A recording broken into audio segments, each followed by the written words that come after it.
On the evening of the 3rd of June, 1953, in a small room at the back of his Pelham Place house in South Kensington, the photographer Cecil Beaton opened his diary. He had spent the afternoon at Buckingham Palace, photographing the woman who, since the previous March, had been the Queen Mother. He had photographed her 38 times since 1939. He would photograph her another 18 times before he died in 1980.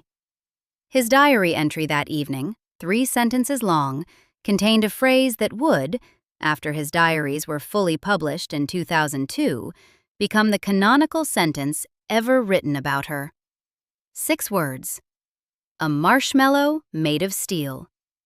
He kept taking the photographs. He kept writing the diaries, both for 30 more years. That, in the popular form, is the line. It is the form the audience has heard, the form the obituaries used, the form the Telegraph and the Guardian quoted when she died in 2002, the form the gift shop biographies carry. There is a different form, harder, in the documentary record that the script will return to. But the conventional 6-word sentence is the starting point, because it is the sentence the British and American reading public came to know. The man who made it was 16 years older than the century. Sir Cecil Walter Hardy Beaton was born in Hampstead in 1904, the son of a timber merchant who wanted his son to take over the firm. The son did not. By the time he was 26, he was photographing Greta Garbo, Edith Sitwell, and the Duchess of Windsor's predecessor in royal favor, Lady Diana Cooper. By his early 30s, he had a contract with Vogue. By 1937, the year of the coronation of King George VI, he was court photographer to the British royal family. He kept that title for 43 years. He kept a diary the entire time. The diary, after his death, would run to 145 bound notebooks, kept in the Cecil Beaton archive at the Victoria and Albert Museum. In his lifetime, he extracted 6 published volumes from the manuscripts: The Wandering Years in 1961, The Years Between in 1965, The Happy Years in 1972, The Strenuous Years in 1973, The Restless Years in 1976, and The Parting Years in 1978. These were the diaries he allowed the world to see. Hugo Vickers, who had become his literary executor in 1980 and who edited the unexpurgated diaries in 2002, has written that Cecil treated those published volumes in much the same way as he treated his published portrait photographs. He retouched them shamelessly until he achieved the effect he sought. The published Beaton, in other words, was the front of house Beaton. The manuscript Beaton was a different person. The Queen Mother sat for the front of house Beaton. The manuscript Beaton wrote her down. The arrangement held for 40 years. How the arrangement began is the first thing the documentary record fixes for us. On the 28th of July, 1939, Cecil Beaton walked into Buckingham Palace for the first time. The introduction had come through Princess Olga of Yugoslavia, whom Beaton had photographed earlier that year and who had taken the prince to Queen Elizabeth and told her she should send for the photographer. The sitting was scheduled for 20 minutes. It lasted over 5 hours. They moved from the white drawing room to the blue drawing room, then out into the gardens, to the summer house, to the Waterloo vase, with Beaton's assistants bringing up a parasol and a series of pale crinolines from the dressing rooms. The dresses were Norman Hartnell's. The collection had been designed the previous year in pastels for the Queen's 1938 state visit to Paris and had been recut in white after the sudden death of her mother, the Countess of Strathmore, had required court mourning at the moment the collection was finished. White is the color of medieval royal mourning. The recutting produced what would become known as the White Wardrobe, and what Beaton, in 1939, would photograph in its first complete public showing. He wrote in his diary that evening. The entry is in the Wandering Years volume, published in 1961, and the wording is preserved. It was one of the rare times, he wrote, that of late he had been deeply thrilled, and as he walked behind a scarlet liveried page down miles of dark red carpeted corridors, he was walking on air. The walking on air is the front of house Beaton. The manuscript Beaton would arrive later. The institutional purpose of the sitting was not subtle and was not concealed. The British Empire was 48 days away from declaring war on Germany. The Crown was preparing a propaganda image of continuity. The Queen, photographed by Beaton in pale crinolines under a parasol in the palace gardens, was the image of continuity made photographic. The pictures were released in October 1939, 2 months after the outbreak of the war. They circulated through the Allied press for the next 5 years. They were the wartime image of the British monarchy. They worked exactly as the Crown intended them to work. Beaton, who had walked on air, had earned his keep. But here is the structural fact about a man with a diary. The institutional purpose of the photograph was one thing. The man taking the photograph was another. Beaton was a professional working photographer. He had a contract with Vogue, a stage design career that would later win him 2 Academy Awards, and a private intelligence that did not switch off when he was working the Royal Commission. He was looking at the woman in front of the camera while he photographed her. He was forming a private view. He was writing it down at night. The arrangement was the arrangement that any working photographer has with any working sitter, except that this sitter was the Empress of India, and this photographer kept the most literary diary of any photographer of his generation. By 1948, the private view was already in evidence in the manuscript. The royal sittings continued through the war years. Beaton had been photographing the Queen at Windsor through the Blitz, in pastels, with corgis at her feet, with bombed buildings 2 miles away. The photographs went to the Allied press. They were reproduced in Time and Life. They went on the mass observation morale boards. They worked. The 1948 sitting was the post-war reestablishment of the routine. In December 1948, Beaton was summoned to photograph the infant Prince Charles, born on the 14th of November of that year, 2 days before the christening, in the gold and ivory music room at Buckingham Palace. He had commissioned a new backdrop for the occasion. His assistants installed it. He recorded the sitting in the diary that week. The published entry is the front-of-house version. Happily summoned to the palace, he wrote, to take the first long-awaited photographs of the heir to the throne. The music room was decorated for the season. The infant Prince Charles was sleeping. The mother, Princess Elizabeth, was 22. The grandmother, Queen Elizabeth, was 48. Beaton, who had been photographing the grandmother for 9 years by then, was watching her in the role he had not yet seen her in. The manuscript material from the same period, surfaced later by Vickers, contains the first cooler register. Already by the late 1940s, the working photographer was noticing things about the woman in pastels that the photograph would not show. He noticed, in particular, the deliberateness of the public presentation. The pastels were not chosen by accident.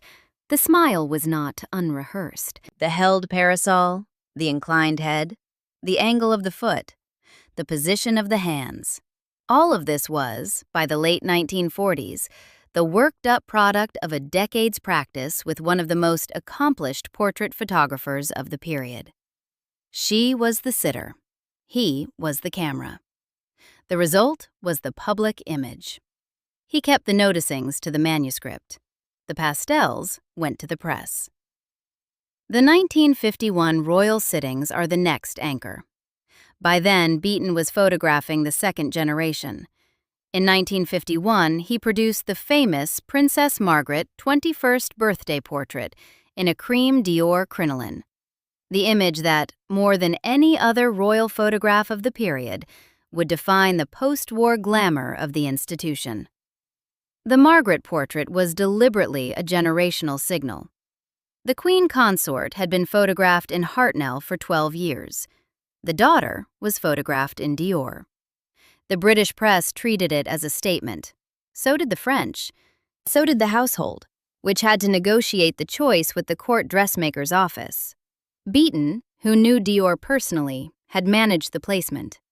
The diary entries from these years record the king, in the months before his September 1951 lung operation, as a man going through something the crown was not yet acknowledging publicly. He was 55. He had smoked heavily since the war. The cough had been continuous for 18 months. The diagnosis, recorded in the surgical memo of Mr. Clement Price Thomas in September 1951, was metastatic bronchial carcinoma. The household knew. The Princess Elizabeth was told her father was unwell. She was not told what the surgeon had written. The public was told nothing. Beaton's intermittent record of George VI in the months before his February 1952 death is one of the more affecting threads in the lifetime diaries. He saw the king. He saw the queen managing the king. He saw the household working around what the household could not yet say. He did not write the manuscript Beaton's view of the management in the published version. The manuscript view is harder. The published view is reverent. The published view honored the king. The household kept the king's prognosis to itself until February 1952, when the prognosis became the cause of death. Beaton, by then, had been managing the parallel record for over 12 years. He kept managing it. Which brings us to June 1953, and the room at the back of Pelham Place where the diary was opened. The afternoon at Buckingham Palace had not, technically, been a Queen Mother's sitting. The coronation of Elizabeth II had been the day before, on the 2nd of June. Beaton had taken the official coronation portraits of the new queen that morning in the green drawing room of Buckingham Palace, against a painted backdrop of the fan vaulting of Henry VII's Lady Chapel at Westminster Abbey, with a 1,000-watt bulb behind the queen's head to create the burnt-out luminous quality the final prints carry. The negatives were rushed to a studio to be developed overnight, brought back early the next morning for the Queen's approval, and dispatched to the newspapers. The most photographed coronation in history had its official photographer locked in by 4 a.m. What happened on the 3rd of June, the next day, was the Queen Mother portion of the coronation sittings. The new queen, 27 years old, exhausted, had been on her feet for 14 hours the previous day under the weight of the imperial state crown. The Queen Mother, 52 years old, had been Queen Mother for 2.5 months. The title had become hers in March of that year, on the death of Queen Mary. She had been Queen of England since December 1936, when her husband had succeeded his elder brother after the abdication. She had been the wartime image of the monarchy from 1939 to 1945. She had been the widow at Sandringham since February 1952. She was now, in the middle of her daughter's coronation week, fully made up by 8:30 in the morning, dressed in the household-arranged mourning purple that the protocol required for a queen mother at her daughter's accession. Beaton photographed her. The session was, by all his subsequent accounts, professional and uneventful. He took the official photographs. He returned to Pelham Place in the late afternoon. He opened the diary in the evening. He wrote the sentence. This is where the script has to be careful, because the documentary record on the sentence itself is more partial than the popular form suggests. The phrase the audience knows, a marshmallow made of steel, is the form that has come down through the obituaries, the Telegraph leaders, the YouTube documentaries, the gift shop biographies. It is the form people remember. It is the form on the social media wall. But the form that appears in the biographical literature, the form Hugo Vickers used when he wrote it down in his 2005 biography of the Queen Mother, is sharper. The phrase, in the form the biographer said on the page, is a marshmallow made on a welding machine. Not a passive softness with a hidden strength, an industrial fabrication on industrial machinery of the appearance of softness. The mechanism that produced her was industrial. The surface was the deliverable. The shortened form, of steel, softens the indictment. The original, on a welding machine, does not. The original is the form the audience does not know. It is the form the biographer wrote. It is, in all probability, the form Beaton wrote, although the precise diary entry from June 1953 has not been published verbatim with its surround, and the chain by which the phrase entered the printed record runs through Vickers's biographical work rather than through a fully quoted page of the unpublished archive. The press has the public form. The literature has the sharper form. The script will use both where each belongs. The audience knows the public form. The body of the case is in the sharper form. The biographer who saw the manuscript chose the welding machine. It was not a softer choice. And then he kept taking the photographs. This is the part that the canonical 6 words cannot, by themselves, convey. Beaton's working relationship with the Queen Mother did not end in June 1953. It did not end in 1960, when he was the official photographer at Princess Margaret's wedding to Anthony Armstrong Jones at Buckingham Palace. It did not end in 1968, when his last sitting with Queen Elizabeth II produced the Antigone-style Admiral's boat cloak prints for the National Portrait Gallery retrospective curated by Roy Strong, the first photography exhibition the NPG had ever mounted, the first retrospective of a living photographer in any British National Museum. It did not end in 1972, or 1976, or 1979, the year of his final royal sitting. The arrangement held. The Queen Mother kept hiring him. He kept arriving with the cameras. He kept writing in the diary at night. There are biographers, Vickers chief among them, who have argued that this dual register was Beaton's particular pathology, that the literary man could not stop himself from writing down the thing the working man was paid not to say. There are others, including the V&A curators who hold the archive, who have argued that the dual register is, in fact, the normal condition of every working portrait photographer with a literate inner life. The photograph is the contract. The diary is the truth. The two coexist because they have to. The unusual thing about Beaton is not that he kept both. The unusual thing is that he published one of them and let posterity find the other. Compare the parallel record. Anthony Armstrong Jones, Lord Snowdon after October 1961, had married Princess Margaret on the 6th of May 1960 at Westminster Abbey, with Beaton himself as the official wedding photographer. Snowdon was therefore for 36 years a member of the royal family by marriage, as well as the royal family's most photographically gifted in-law. He took a great many portraits of the Queen Mother in that period. The Snowdon archive at Camera Press carries them. The Snowdon private papers, what survives of them, do not carry a sentence about her in the welding machine register. The discretion held. The marriage, which would end in divorce in 1978, was the loudest royal scandal of its decade, and Snowdon was at the center of it. But the photographic record he produced of the Queen Mother, who was, after all, his mother-in-law, stayed inside the working trade. He did not write her down. The same is true of Norman Parkinson, who took the 75th and the 80th birthday portraits.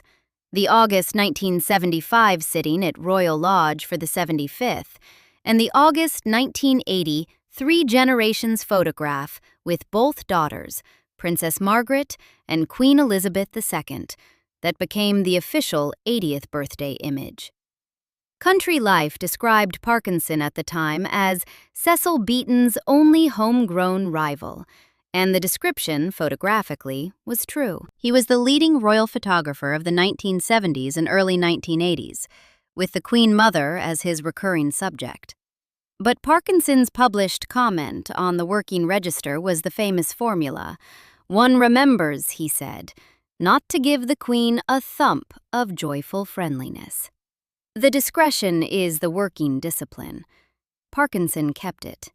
He died in 1990. He left no welding machine in his papers. The same applies to Patrick Anson, the 5th Earl of Lichfield, who was the Queen's cousin and who took the official Charles and Diana wedding portraits in 1981. Lichfield had royal access by birth. He had photographic access by trade. He had the most discreet register of any of the four. The Lichfield archive carries the photographs.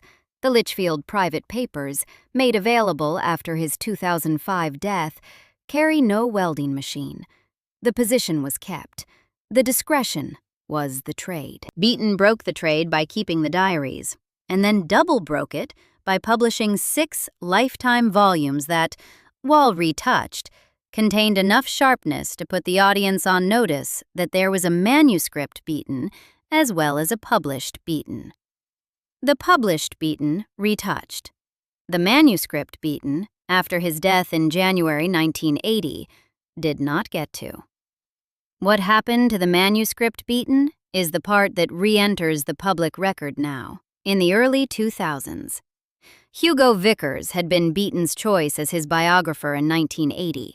He had spent 5 years on the research.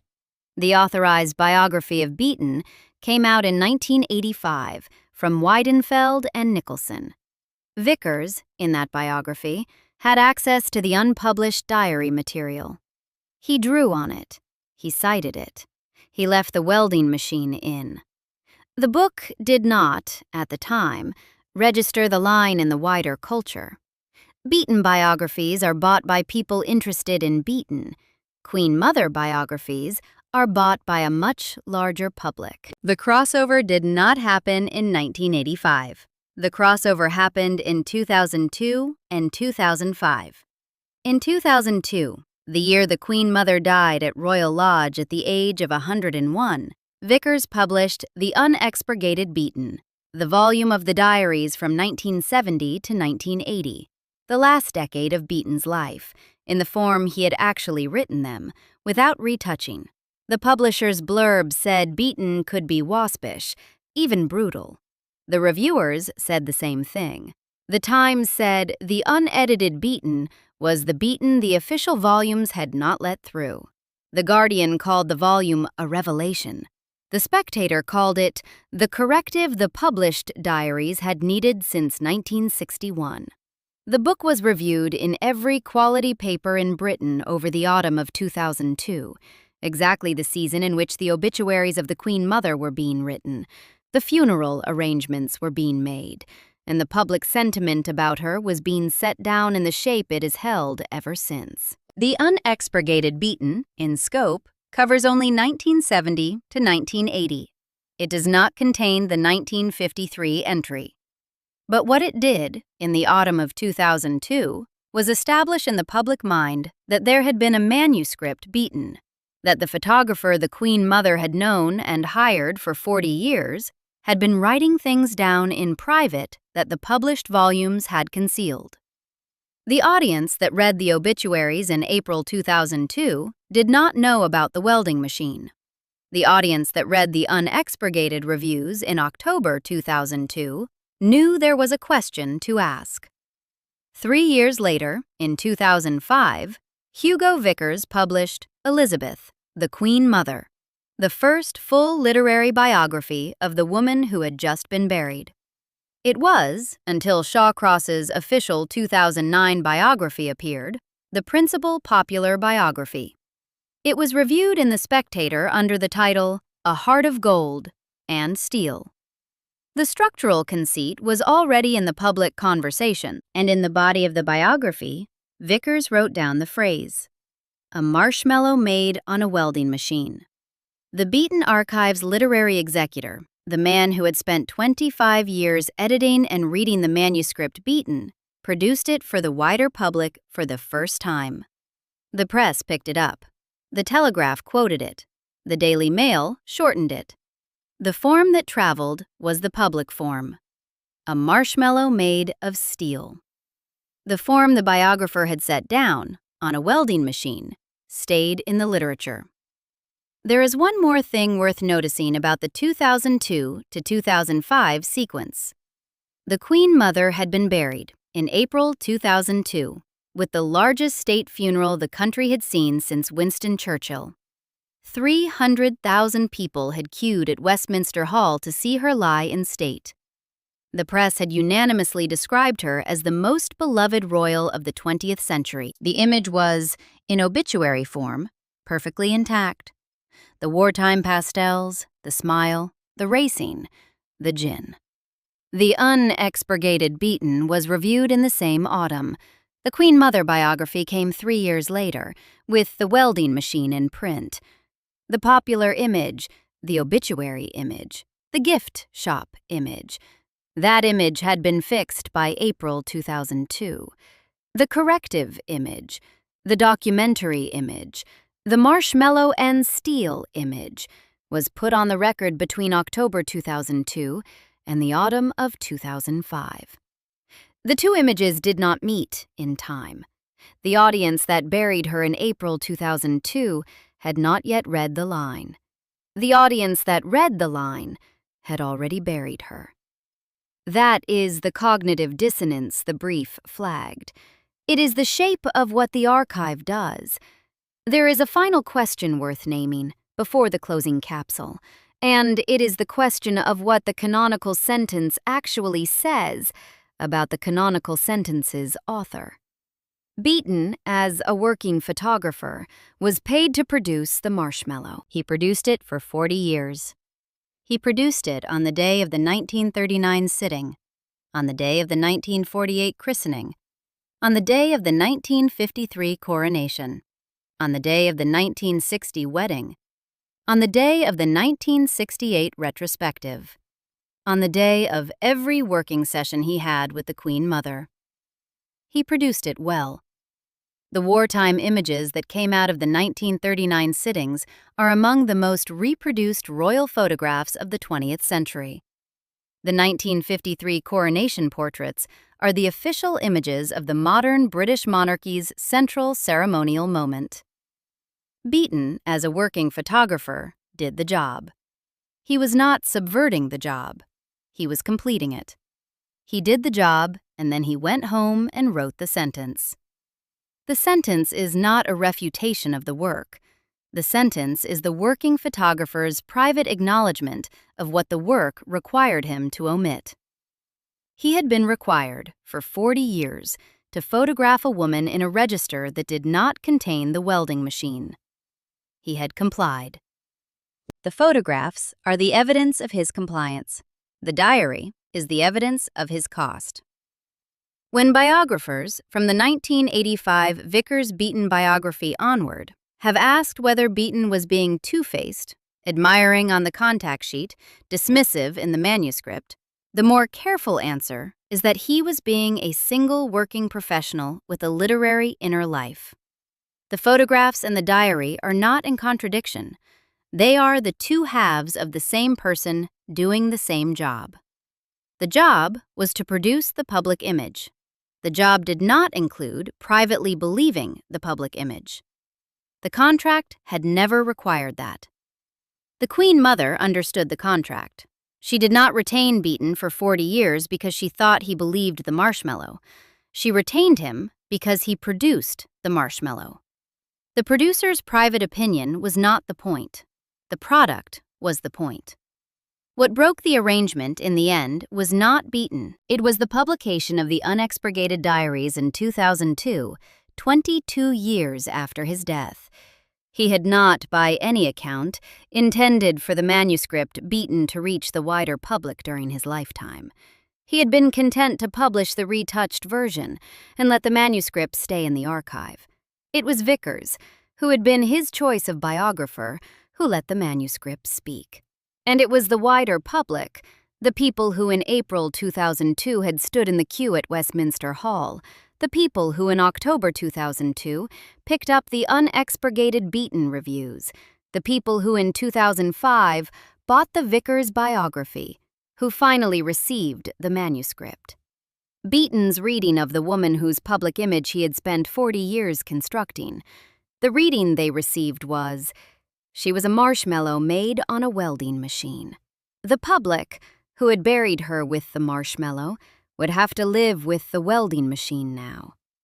The receipt had been in the archive for 50 years. It had only just been delivered. He kept photographing her. After 1953, he photographed her at the 1960 Margaret wedding, at the 1965 garden party, at the 1968 sittings for the Cameron-style large-format prints, at the 1972 silver wedding, at the 1976 quiet portrait that hangs in the National Portrait Gallery today. Each time he wrote in his diary that night, each time the diary said, in different words, the same thing: the marshmallow made of steel. He kept doing the job. She kept hiring him. The public kept buying the prints. He died in 1980 with the diaries in his desk. She died in 2002, 22 years later, still believed to be a marshmallow by a public that had not yet read what he had written.